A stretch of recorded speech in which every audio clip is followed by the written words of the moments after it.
one comment from in listening to the tapes from the video from last week that I realized that in a couple of cases I was either using terminology carelessly or not defining my terms. So, for example, I spoke about perpetrators and victims. And victims is a word that has multiple meanings, literal meaning. The victim is the target or the object of an act, undesirable act. And then there's also a victim who is a person who is victimized, which isn't necessarily related to being a victim. And so I had not made that distinction clear, that I was talking about a victim in the formal sense. And then second, we had been speaking about systemic racism, but I never defined what systemic racism was. And so that led to a comment about institutional racism with the implication that it was different when in fact I hadn't defined what systemic racism is. And systemic racism is really institutional racism plus a set of cultural assumptions. And culture is also a term that perhaps needs to be defined, since for many of us, culture is an elusive concept, and for others of us with a strong background in sociology and anthropology, culture is an intuitive term. So in any case, in cases in which my use of terminology is problematic, it would be useful to point that out to me or to ask for definitions or clarification. So tonight we'll discuss the colonization of the Americas, and in many ways focus on Junipero Serra, who is in some form a catalyst for the discussion. I wanted to do this and depart from our text for this week, since Tisby really starts with the introduction of slavery in the Americas, and really in many ways focuses on Protestantism, especially since he himself is an evangelical Protestant. But in some form that tends to leave Catholics off the hook and feeling much better about things, which really isn't appropriate in this context. And second, an important thing to recognize is that racism was brought to the New World from the very beginning of the invasion by Christopher Columbus and the invasions by the Spanish conquistadors. So racism has been with us since white people arrived in the New World. What I thought we would do is discuss two issues. The first focusing on Junipero Serra and his canonization and what it means and what its implications are. And the second focusing more generally on evangelization and sort of concepts of evangelization, what it means to evangelize, what it means to be someone who is bringing the good news of the gospel to others, which is something that we should all be doing and be concerned with, since we're all called as followers of Christ to imitate Christ. And that's precisely what evangelization is, to reveal God to a world that in many cases does not know God or has rejected God. There are a number of questions. So the first, Monsignor Weber is, I think, the archivist. for the Archdiocese of Los Angeles, and has looked at a huge amount of material about Junipero Serra. So he said, we have to be very careful not to fall into the fallacy of judging the past with present attitudes. While corporal punishment is relatively uncommon in modern times, the use of the lash, stocks, and shackles, for example, were commonplace among civilized people in many parts of the world in the 18th century. The attitude of the friars toward corporal punishment can only be properly understood within their overall relationship as guardians of the natives. Serra understood this in terms of education within a family, recognizing that a friar was to treat the Indians as a tender and prudent father. So that's sort of one question. The second, sort of related to it, discuss the following quotation from Junipero Serra. It has always been a cause of surprise to me, this is from a letter that he wrote to his superior, to me to observe that your lordship should take it as a slight to your own sense of dignity that here my fellow missionary fathers should order the lash for an Indian in this mission which has been Christian for so short a time. And third, and these are all really closely related, people with ties to the California mission system see Serra's canonization as a moment for reflection and reconciliation with Native people. Does that make sense? And finally, Pope Francis asked forgiveness for the church's sins against Native Americans at about the same time in July of 2015 that he canonized Junipero Serra in September of 2015. So what conclusions would you draw from the Pope's statement and his canonization of Serra? So in a lot of ways, there's a question of whether you think that Serra should have been canonized. And then also that issue of kind of, I guess we could say, cultural relativism, that Serra lived in a different time with different standards of behavior. And so is it fair to judge him by the modern standards of our time and our culture? Ron, I was going to ask for a little bit of clarification. Can you give us some church history on what does it mean to be canonized? And why, what would be the criterion that these people would say Serra needed to be canonized, and then the opposite side saying, well, he's, so violent.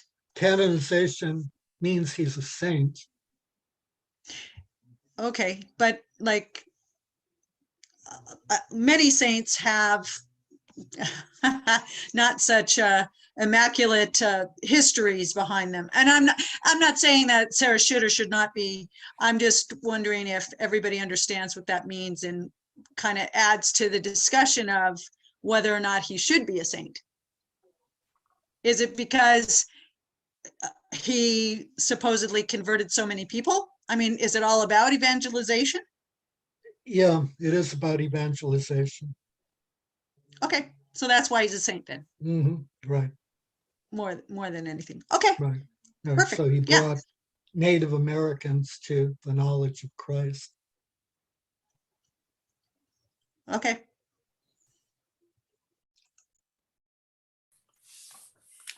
I was wondering about Pope Francis, if what exactly when he made these decisions and what knowledge, was the knowledge that what we read, in these articles for today, was he, he was knowledgeable of all of that, I assume, before making that decision.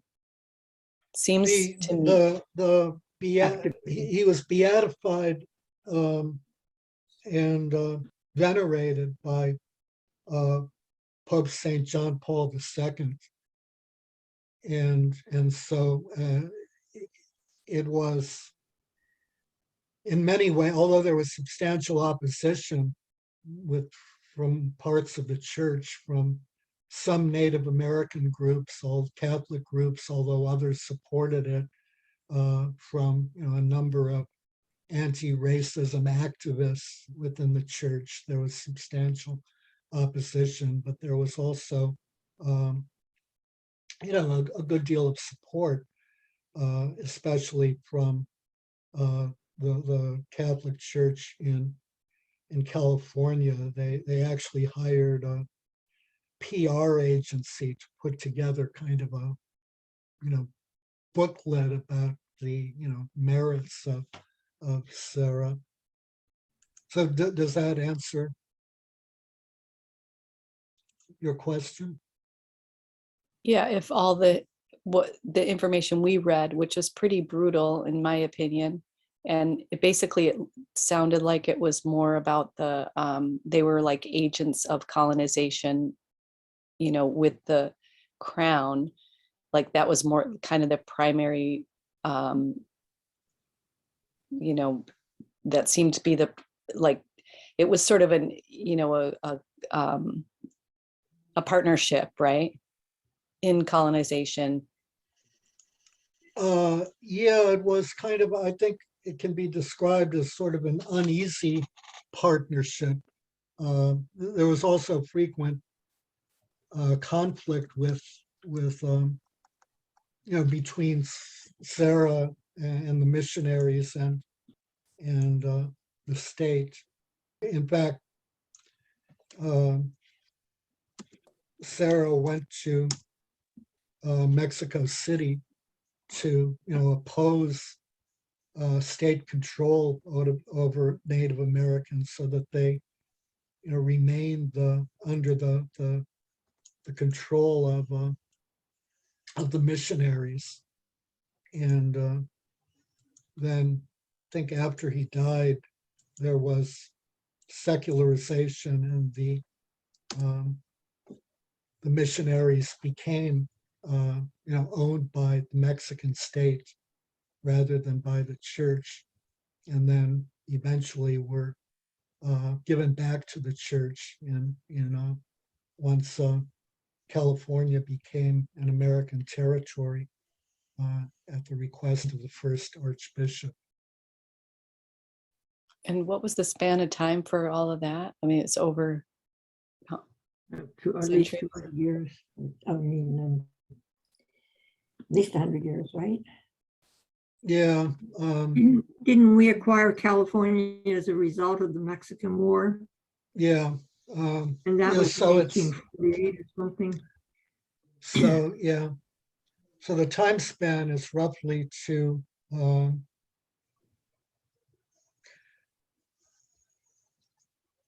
from about 1790 to I think secularization was in 1820. So Catholic control of the missions is about 30 years. Of course, then before that there is missionary activity. It's just not, Native Americans aren't brought into the missions particularly. I mean, the missions don't exist, so Native Americans aren't brought into them. What about the issue of, we have to consider the culture in which Serra lived. We have to consider its mores. We have to consider its standards of behavior. Yeah, it makes it very difficult because those standards of behavior and the mores and all that you're talking about were not confined to the church. They were, in my reading of it anyway. And of course, with this one, you've got a theocracy. You've got the church and the state are essentially one. I mean, the Archbishop has a lot of say, but so does the king and whatever. And the colonization, to my mind, they used evangelization as an excuse to grab up land. I mean, the British weren't saints, but they didn't quite do that, So it's very difficult because you do. I can't see that you can ignore the culture and the way things were done when they were happening, even though those things are so counterproductive to authentic Christianity. I mean, forcing people essentially to be baptized and to live in these missions, that's not authentic. But the Crown was very happy about it and pushed it. Whereas, and I'm sorry to be bringing him in because I know we're focusing on this, but it is interesting to me to look at what was happening on the East Coast, where certainly the Black people who were being brought in and the Native Americans who lived there were not being treated with, kid gloves. It seems to me that there wasn't this urgency to baptize everybody like there was in California. Again, I'm baptized and they're under our control is what I'm coming to me. If that was the Moors, then that was the Moors, but God help us, it shouldn't have been. Although, for Native Americans, in all probability, although I don't really know sort of a great deal about it, but instead of evangelization, I think we largely had outright genocide. Well, Yeah, but now how much of that was because they would contract diseases against which they had no natural protection, and how much of it was from being beat up and forced to work in certain places and so forth? Both. I don't know, what the And distribution it's sort of a rhetorical question. And I the haven't read any. Europeans brought in these diseases, and there are estimates that 80% of the Native Americans died, or more, just to cut a huge swath through the Native American population. And the reason that the Europeans brought in blacks as slaves was the Native Americans didn't work out real well at that. Okay, but even if we just focus on California and the Spanish, I'm going to say conquering, but the Spanish bringing the good news to the gospel with the sword right behind is it's not good. And I'll go back, even though I brought up the diseases, I don't think we can excuse the genocide through the disease bit. There was a lot of mistreatment going on, and I get really upset about it because you're in a conundrum. Of course you want to share the gospel, and of course maybe that's how they did it then, but it wasn't right, and how can we condone it? And I'm not sure he should have been canonized. And the person who venerated and beatified him, no offense, he's a saint. So, well, I guess this is terrible to say, but I guess if he's a saint, then Sarah can be a saint too. But it's just almost like going back to the he issue, shouldn't have been canonized. Should he be judged by the standards of his time? And this is really a difficult issue in many ways because standards do in fact change, and our view of what's permissible has changed. But nevertheless, if the criteria is that we should be judged by the standards of the culture in which we live, then of what value is the church? Well, and then the other article that you had listed as optional talks about Las Casas and the Dominicans, and I'm trying to look, it seems like it was a similar time period, and they did not operate under those standards. They believed in the rights of the natives and protecting them. So, and then if you go back to the apostles and the early evangelizers who try to understand the cultures of the people Mhm. and adopt some of the pagan attitudes just to help people embrace the gospel. I feel like at some point, it must have occurred to some of these people that this is not right. Right, right, right. Yeah, right. So there was dissent. I mean, it was really that optional article was a really good one in terms of. So he argued that the concern with human rights, which typically is seen as stemming from the Enlightenment and the French Revolution, and sort of reluctantly being adopted by Catholicism, in fact, originates in Catholicism with the resistance to the opposition to the ways in which the Native Americans were being treated, and particularly to the racism with which they were being treated.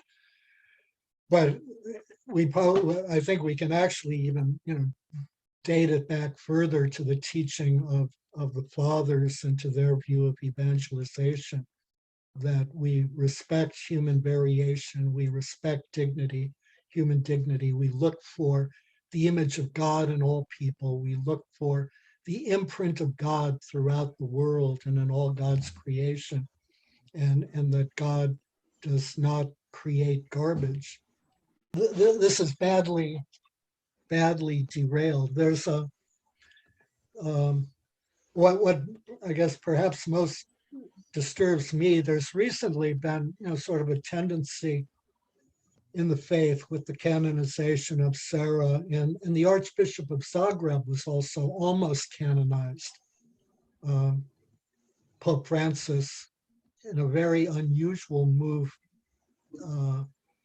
So the Archbishop of Zagreb during World War II was, after the war, arrested, tried for crimes against humanity by the Yugoslav government, and found guilty and placed in prison. And he was eventually released. So based on that, he was a martyr and a political prisoner, and so he was going to be canonized. And the Patriarch of Serbia protested to Pope Francis, who decided to convene a synod of Serbian bishops and Croatian bishops. And so, does everyone know about this? No, I No, mean, so the vaguely familiar, but I don't know about it, no. Croatian bishops unanimously voted for canonization, and the Serbian bishops unanimously voted against, throwing the matter back up to Pope Francis, who decided to support the Serbian bishops. So among other things, you realize that the Serbian bishops are not Catholic. They're all Orthodox.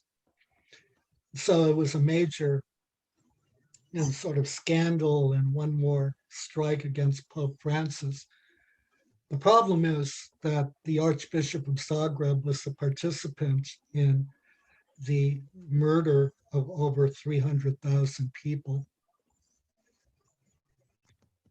And so, when we're talking about canonization, you think that those who are saints are supposed to be holy men and women. They can have a checkered past, but that's pushing You it. can have a checkered past, like St. Augustine certainly had a checkered past. Many of the saints had checkered pasts, but those But are they're not- pasts. Yeah. You're not supposed to have a checkered present. And the criterion, That's what I'm saying, yeah. yeah, and Yeah. the criterion for a saint should not be, I'm a little bit better. In that case, we're all candidates, and we should probably put in our applications now It's not that you're a little bit better. It's that, I mean, the importance of a saint is not only that they led holy lives, but they led holy lives that are a model for us to follow. And that's the really important thing. They're a model for us to follow. And this just isn't a model for us to follow. And it's even more shocking than it seems. There's a really outstanding book. I started reading it. I just discovered it this afternoon. It's a collection of articles on the missions of California. You can check it out on the Internet Archive. You have to borrow it, so it requires an account. In terms of that issue, if we begin to, so Jesus calls us to reflect the image of God in particular ways. He calls us to have a morality and ethics that belong to the kingdom of God, that do not belong to the world. He calls us to be different. When we fail to do that and we simply adopt the standards of the world, in my opinion, we're betraying the gospel. And we unfortunately do that regularly. For me, the question is very serious. If all we're going to do is adopt the morality of the world, then who needs the church? Nobody needs the church. Nobody needs God. This is a major, failing from my perspective. So I have a question. So I was looking at, that article by the fantasy narrative one, that was in 2021. So, but I was wondering if, I'm trying to remember, the internet and, all this information that's available to us now, was it available at that time that he was canonized? And was it more hidden? Perhaps from, the people who were making this decision? Or you think it's just? No, I don't think it was. Certainly that there's a problem was not hidden. The extent of the immediate issue or the most glaring issue was corporal punishment. But in many ways, that probably isn't the most glaring issue, although not to say it's not a minor issue. But so Native Americans were brought into, the missions. They were fed substandard diets. Most Native peoples were lactose intolerant and given milk, which results in diarrhea, and also the food you eat you simply expel,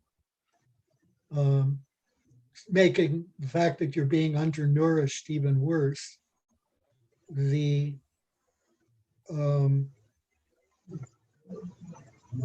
introduction of fixed agriculture. The Native Americans have a complex system of agriculture based on the diversity of the particular ecosystems within which they lived, that would provide sufficient food for them to eat in times of drought or severe weather.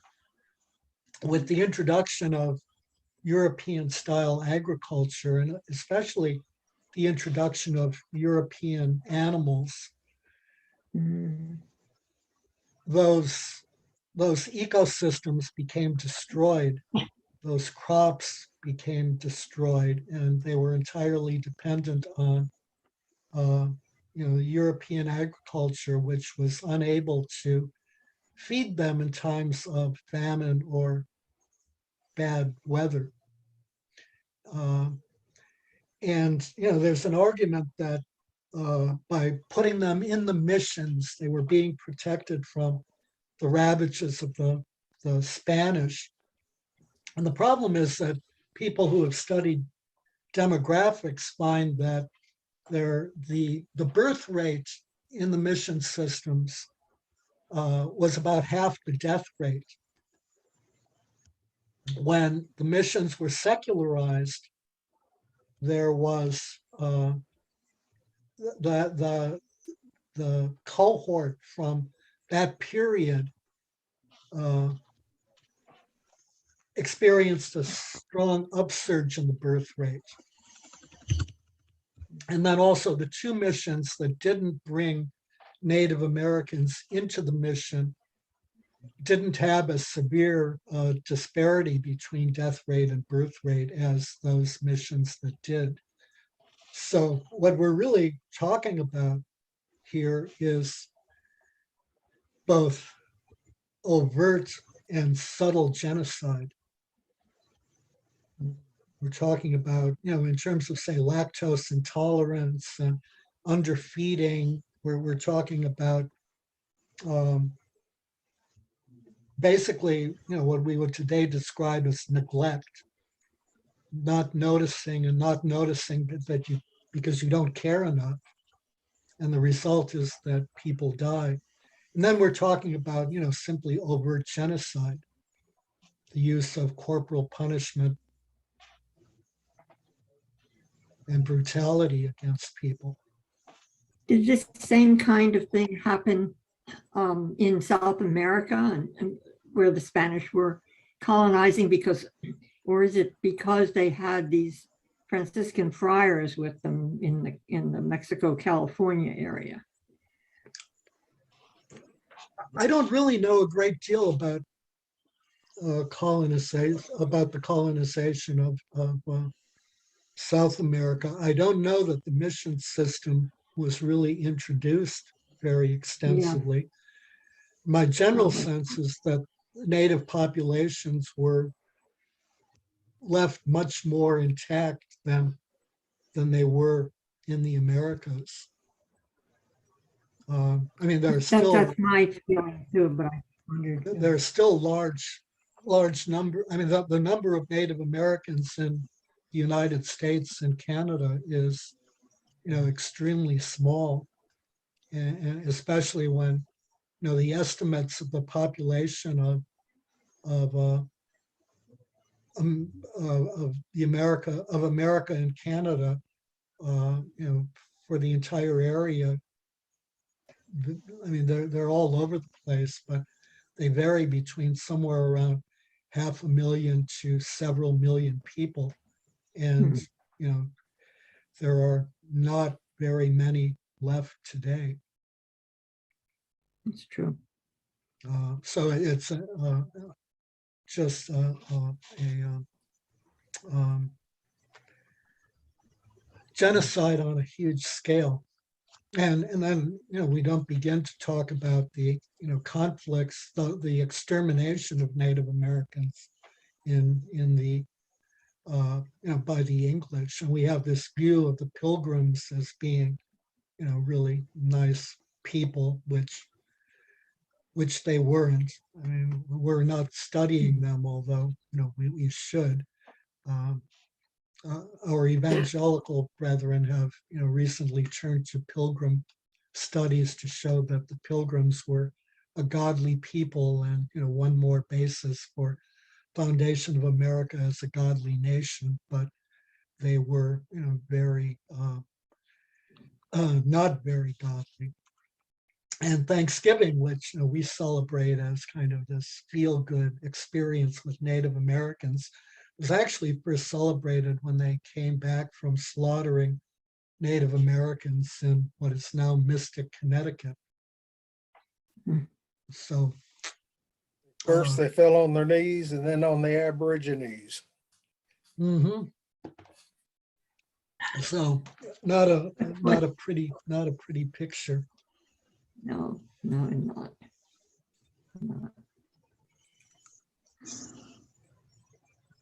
But in that optional article, you know, they did have to report, the reports were more favorable for in the West Indies, right? They had to, they reported back to the Pope with those, you know, more empathetic and got, you know, more of a message we would sort of expect. Or do you think that writing is twisted?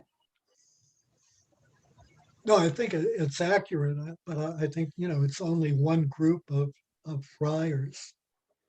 It doesn't represent, you know, really it doesn't represent, I don't think, the prevailing trend. It represents, you know, sort of dissident voices, but it's important to remember that there are dissident voices and that people had the courage to both stand up to make their voice heard and to represent the gospel.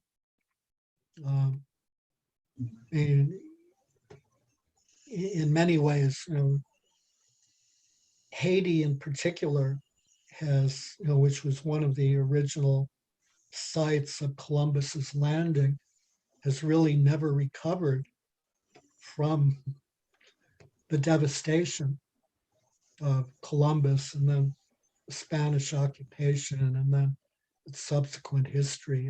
It has been, you know, devastated and the victim of extreme racism ever since. I'm not quite sure, and maybe I missed it in the reading, but I'm interested in this quote that you here have Sarah saying it's a cause of surprise to your lordship, his superior. Kind of a convoluted sentence. Should take it as a slight to your own sense of dignity. That here basically that they're using the lash. I don't quite understand what he's saying. Is he saying to the superior that that he's a hypocrite or something? I don't quite understand it. No, he's not saying. His superior is probably in Spain, and his superior is clearly upset at hearing about Native Americans being whipped. Right. And so Serra is defending himself. Okay. So he's using the lash for an Indian for Native Americans because they've been Christian for so short a time. I see. That's, well, to me, see, that's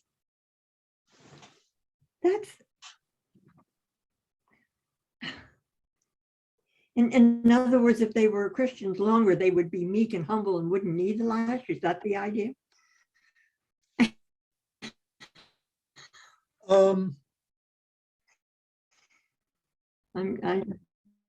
Yeah. I mean, that's a rhetorical question, but right, that's a rhetorical question.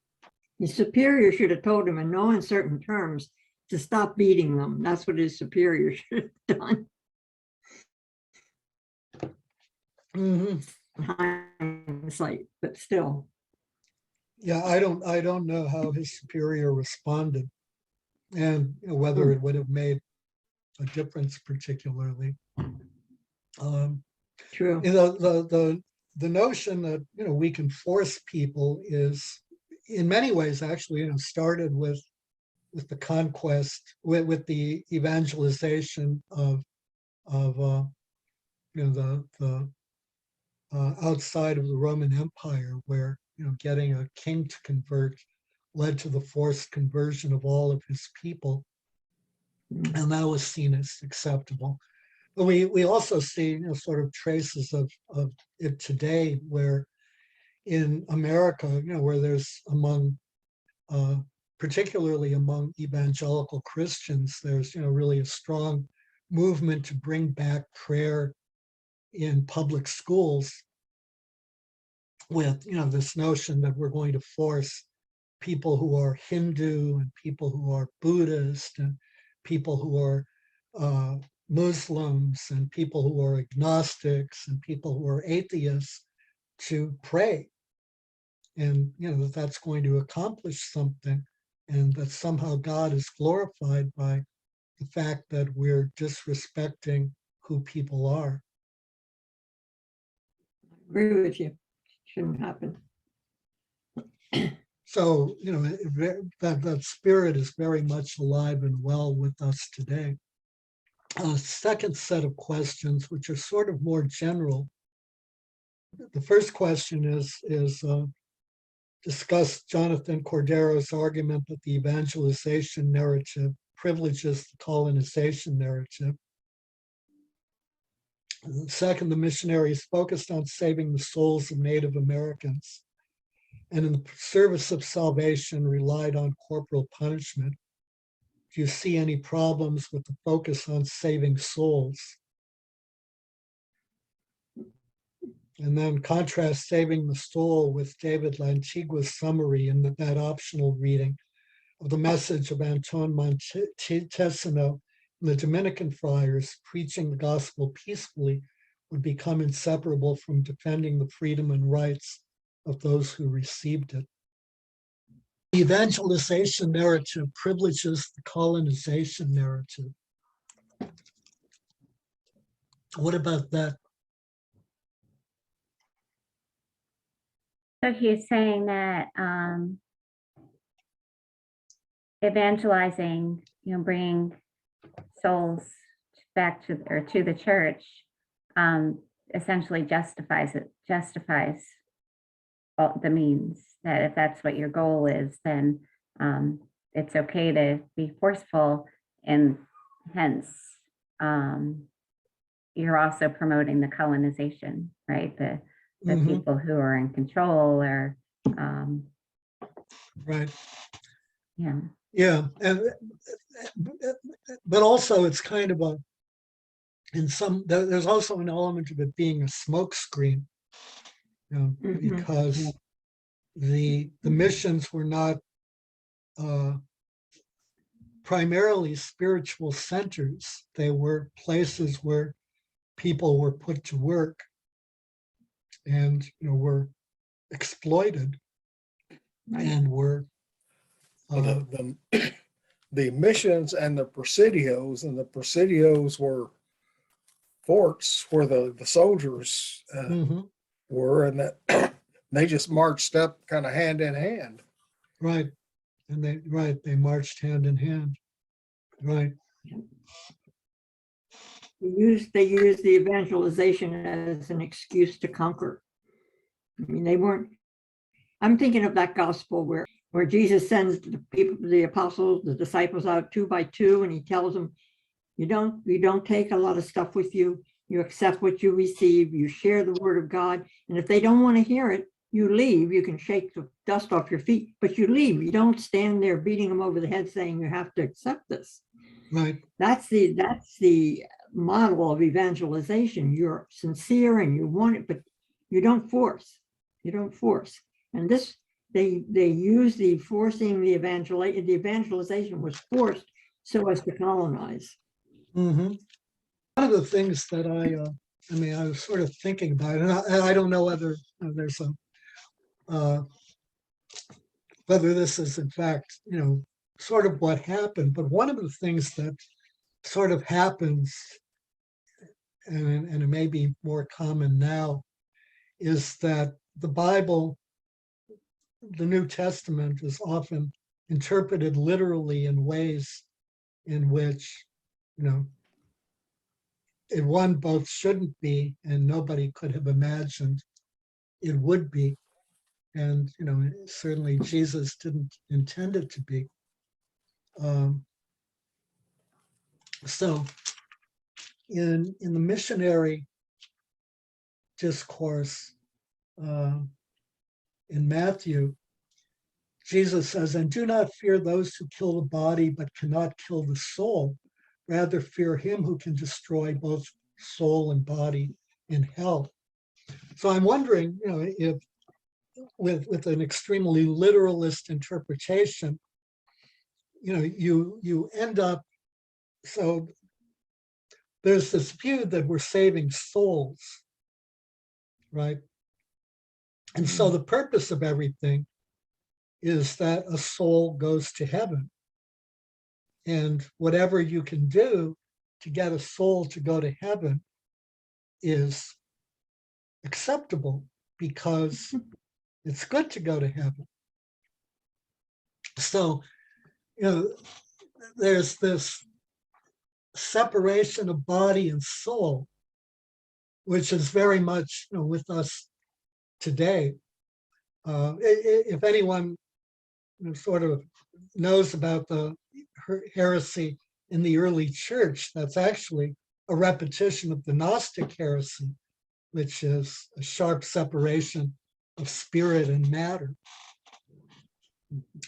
So, but Jesus is talking about to his disciples who he's sending out. This is the missionary discourse. And he's really fundamentally telling them to be bold. You can expect to be persecuted and possibly even to be killed, but they can't kill your soul. But he's not talking about saving souls as a method of evangelization. And indeed, the message, the kingdom of God is at hand, means the kingdom of God is here. It's supposed to be represented in the church, not, so saving souls is not, It's not primary. not primary. Yeah.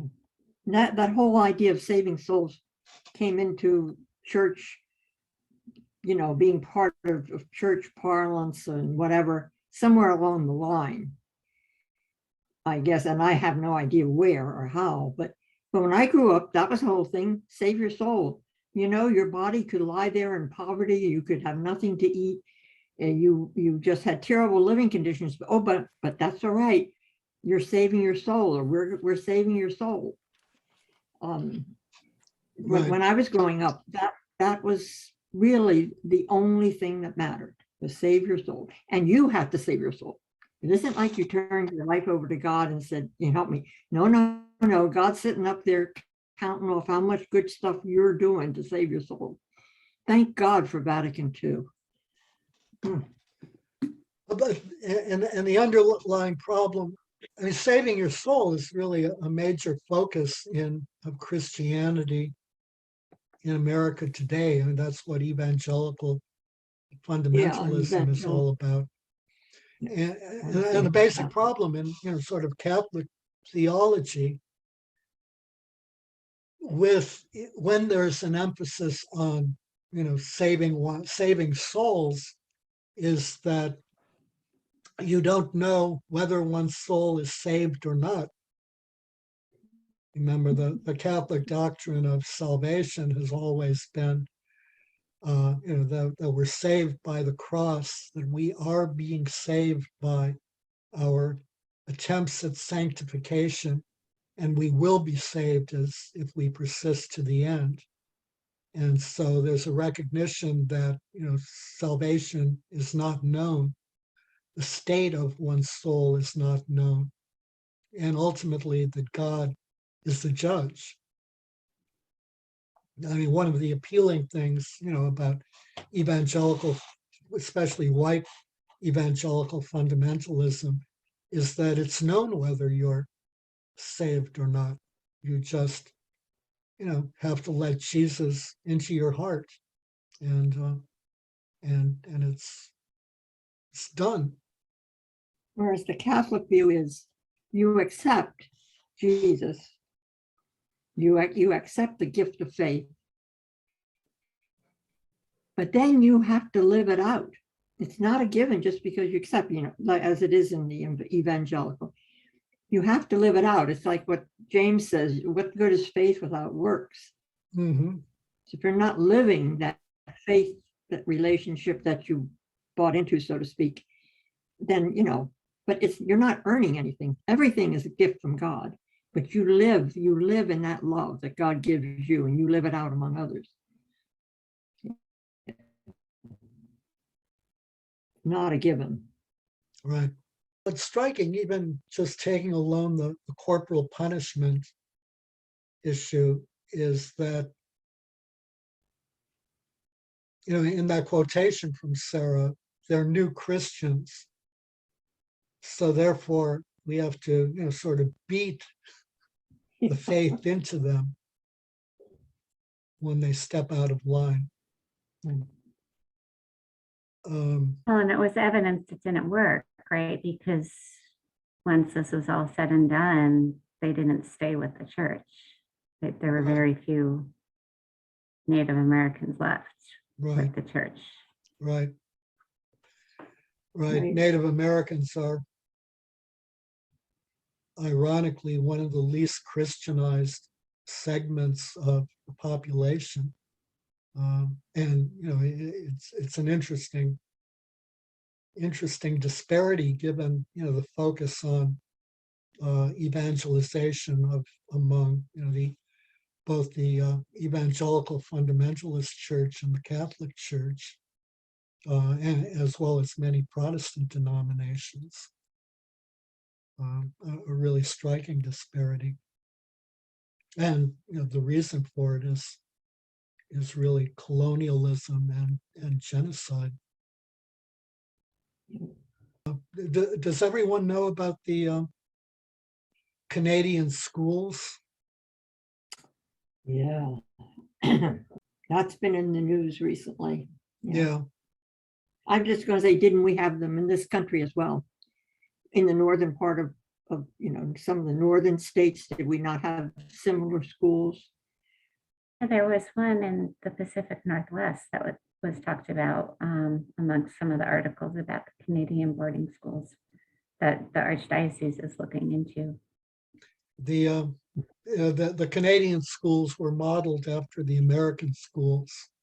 Oh, okay. The American schools were actually owned by the Department of the Interior and leased to assorted religious organizations. I saw the breakdown at one point recently, but I just forgot it. The Catholic Church was the most, numerically or proportionally preponderant faith group, along with there were the sort of Baptists and Lutherans and Presbyterians, sort of the major mainline denominations.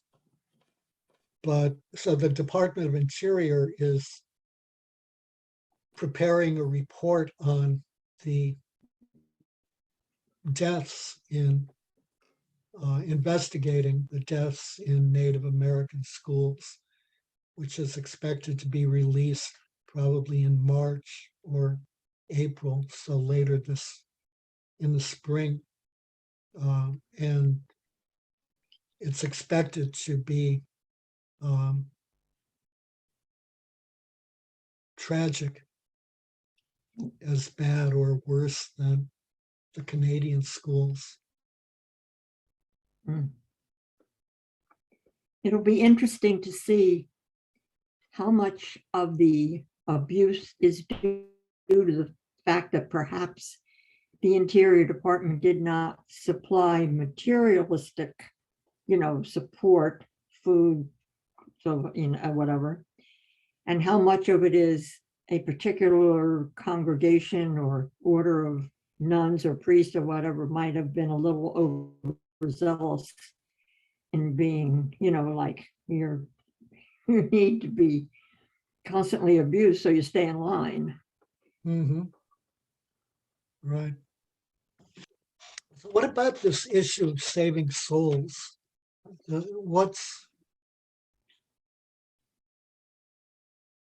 How do we move away from it? is whenever we focus on souls, we're focusing, first of all, on something that, we don't and can't know. God is judge. So whether we're saving a soul or not, who knows what we're doing. It's a really good area for self-deception, and self-deception is a major problem in all faiths. Well, in fact, in humanity in general. And that issue of separating, sort of spirit and matter, soul and body is very, very problematic. So how do we move away from it? Send in doctors or health specialists and agricultural specialists to improve the lot of the people you're trying to reach. Right. You focus on material conditions as well as spiritual ones. I'm reminded of Matthew, again, Matthew's gospel and the recounting of the last judgment. We're not going to be asked how many souls did we save. We're going to be asked how we treated other people. Did we clothe and feed and care for them and listen to them and generally try to improve their lives? Jesus doesn't say anything about, and then you got to tell us how many souls you saved, or something like that. Right.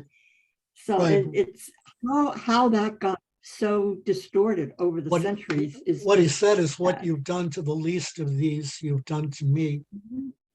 That's right. He said, I was hungry and you fed me, and thirsty and so forth. That's what will be judged on, Matthew 25. One of the things that we tend to see theology as kind of a abstract matter that is of concern to theologians and doesn't really concern us. But from my perspective, since we're called to imitate Christ, theology is the study of the revelation of God. And as followers of Christ, we're called to imitate Christ, which is to reveal God to the world. So in that sense, everything we do, every action that we perform conveys a theology. We typically don't see it like that or think of it like that, but that in fact is the case. Everything we do, because we're disciples of Christ, expresses a theology. So the theology of saving souls separates body and soul and minimizes the significance of body. As long as the soul is saved, it's okay. So what kind of theology do we need to, move away from saving souls to focusing on both the spiritual and material well-being of humankind? Seems like we need one that's based on social justice, where we're focusing on Right. just the well-being and the dignity of others. Right. And also,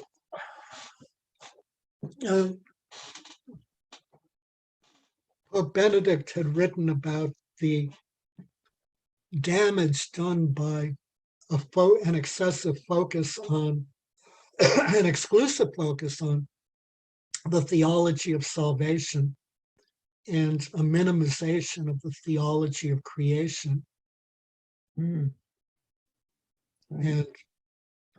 And so the theology of creation is really an antidote to that. First of all, the end is not that we go to heaven. because that's a very individual thing. I mean, I want to go to heaven. I don't care if you go to heaven or not. That's not my problem. I mean, about me. And in fact, I mean, you can really see that really strongly in particularly evangelical fundamentalist Christianity. I deserve mine, the devil take the hindmost. So it reminds us that the end result isn't heaven. It's a new heaven and a new earth. It's the reunification, the restoration of God's creation in the way that he had intended before we destroyed it. So that's one thing. The second thing is that the theology of creation reminds us that God is the creator of all things, that all things, meaning everything, bears in some form the divine imprint of the divine, bears the divine image. It's not merely humankind, it's all of God's creation, and it's particularly all life in God's creation. All life in God's creation is created because it's been breathed into by the Holy Spirit. That includes human life, that includes plant life, that includes animal life.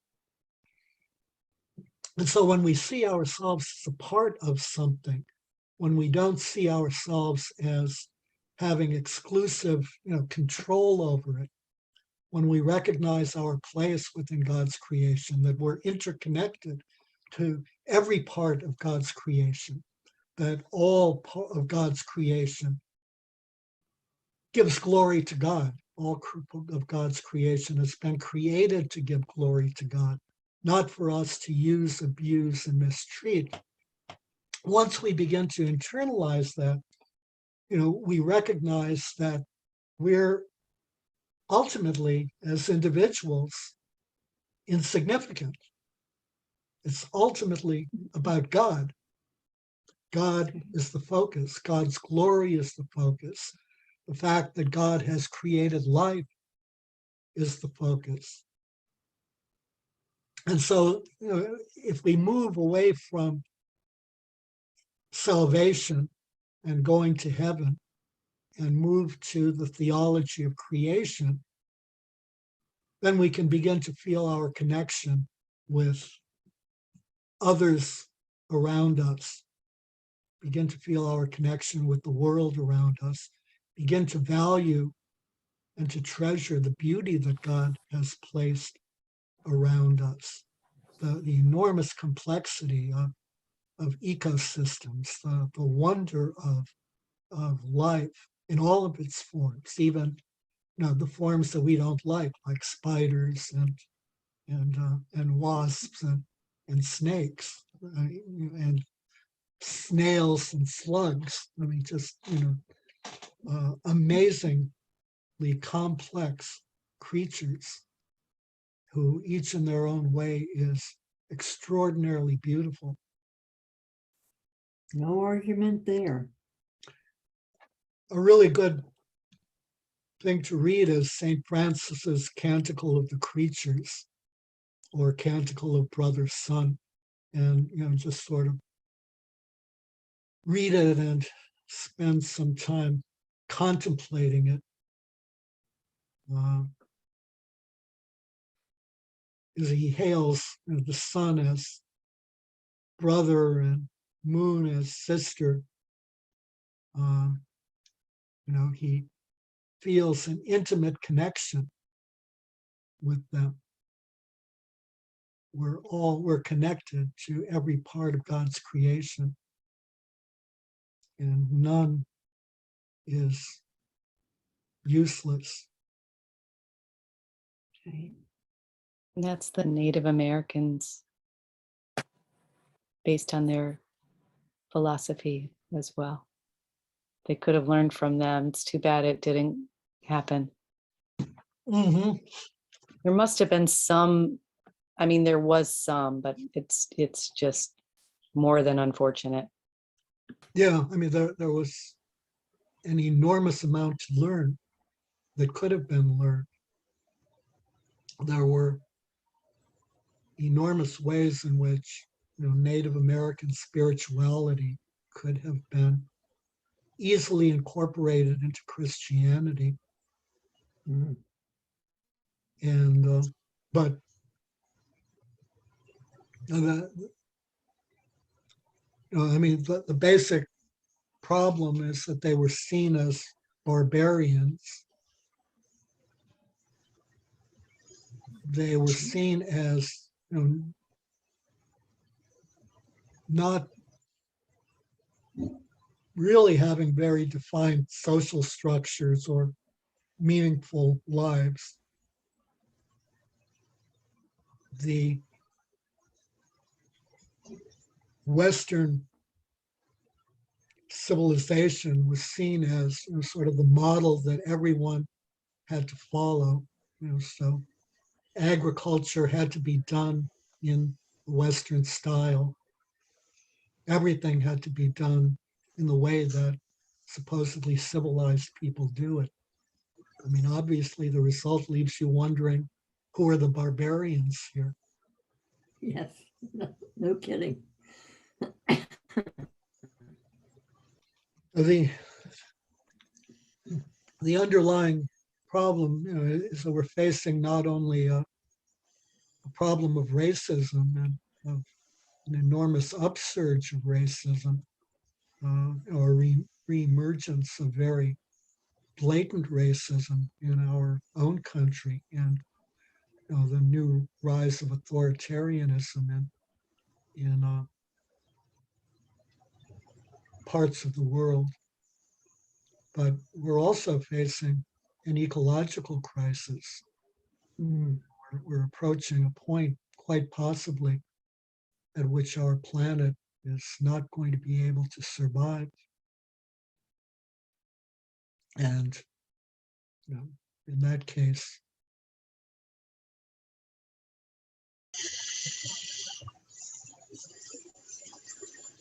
life is eliminated.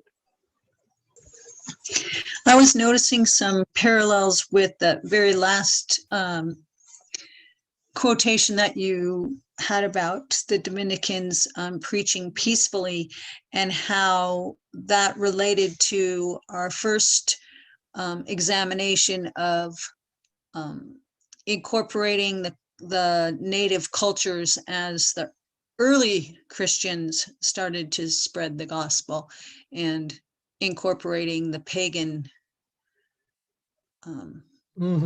and other cultural whatever practices, and how that really was defending the freedom and rights of those of the people. Like the as we call it now, the dignity of the individual.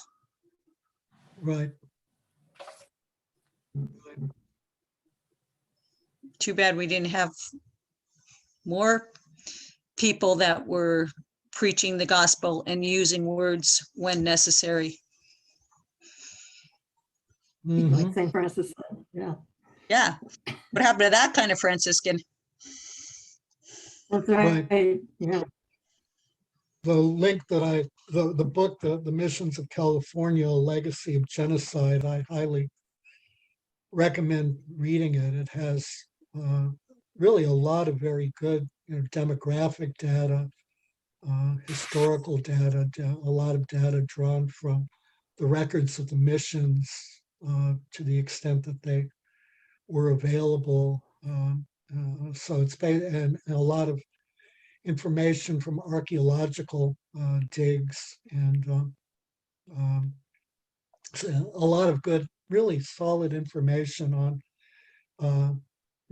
Native American culture before the conquest, which in some form, the notion that the New World was discovered,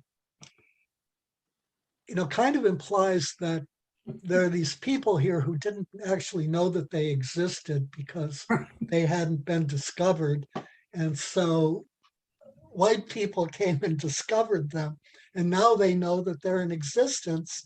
And until then, they had been, this amorphous kind of lump of clay. And now, they're they can be organized. The hubris, the hubris, it's like amazing. But Native American social organization was very sophisticated. And, there was a legal system that, expressed in terms of tradition, but the traditions were very, very honored. Those who violated tradition were thrown out of their tribes, which was a death sentence, really. You can't survive outside. They had extensive trade with money before the arrival of the conquerors. The trade networks, could be quite sophisticated. And so huge amounts of good information based on solid demographics, solid archaeological data in the book and in its individual articles. What about next week?